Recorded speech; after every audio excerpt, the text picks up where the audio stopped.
Diabetes নিয়ন্ত্রণে সহায়ক শীর্ষ 10টি সবজি। ডায়াবেটিস এমন একটি রোগ যা রক্তে শর্করার মাত্রা নিয়ন্ত্রণে রাখতে জটিল হতে পারে। তবে সঠিক খাদ্যাভ্যাসের মাধ্যমে ডায়াবেটিস নিয়ন্ত্রণ করা সম্ভব। কিছু সবজি আছে যা রক্তে শর্করার মাত্রা কমাতে সাহায্য করে এবং ডায়াবেটিসের ঝুঁকি হ্রাস করে। এখানে এমন 10টি সবজি নিয়ে আলোচনা করা হবে। 1. করলা।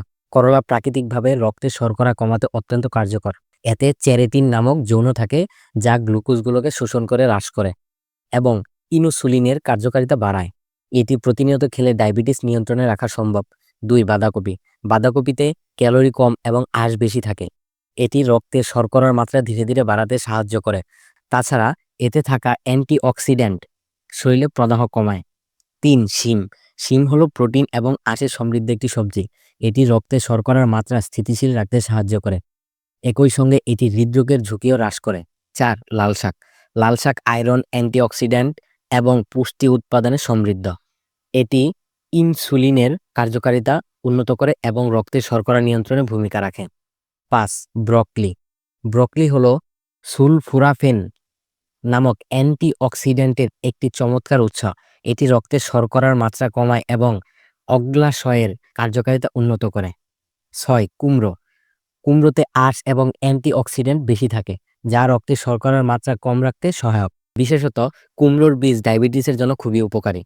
7. পালং শাক। পালং শাকে ক্যালোরি কম এবং ভিটামিন সি ও ম্যাগনেসিয়ামের মতো পুষ্টি উৎপাদন বেশি থাকে। এগুলো ইনসুলিনের কার্যকারিতা বাড়ায় এবং ডায়াবেটিস নিয়ন্ত্রণে সাহায্য করে। 8. টমেটো। টমেটোতে রয়েছে নাইকোপিন যা একটি শক্তিশালী অ্যান্টিঅক্সিডেন্ট। এটি রক্তের শর্করার মাত্রা নিয়ন্ত্রণের পাশাপাশি হৃদরোগের ঝুঁকি কমায়। 9. মূলা। মূলা প্রাকৃতিক ইনসুলিনের কার্যকারিতা উন্নত করতে সাহায্য করে। এটি রক্তে গ্লুকোজ শোষণ ধীর করতে সহায়ক। 10. লাউ। লাউয়ে প্রচুর পরিমাণ পানি ও আঁশ থাকে যা শরীরে হাইড্রোজেন রাখতে এবং শর্করা নিয়ন্ত্রণে সহায়তা করে। এটি ওজন নিয়ন্ত্রণ রাখতেও সহায়তা করে। উপরিউক্ত সবজিগুলো ডায়াবেটিস নিয়ন্ত্রণে অত্যন্ত কার্যকর এবং এগুলো রক্তে শর্করার মাত্রা সঠিক রাখতে সাহায্য করে। সঠিক খাদ্যাভ্যাস এবং নিয়মিত শরীরচর্চার মাধ্যমে ডায়াবেটিস নিয়ন্ত্রণে রাখা সম্ভব। তাজা ও প্রাকৃতিক উৎপাদন নিয়ে রান্না করাই উত্তম।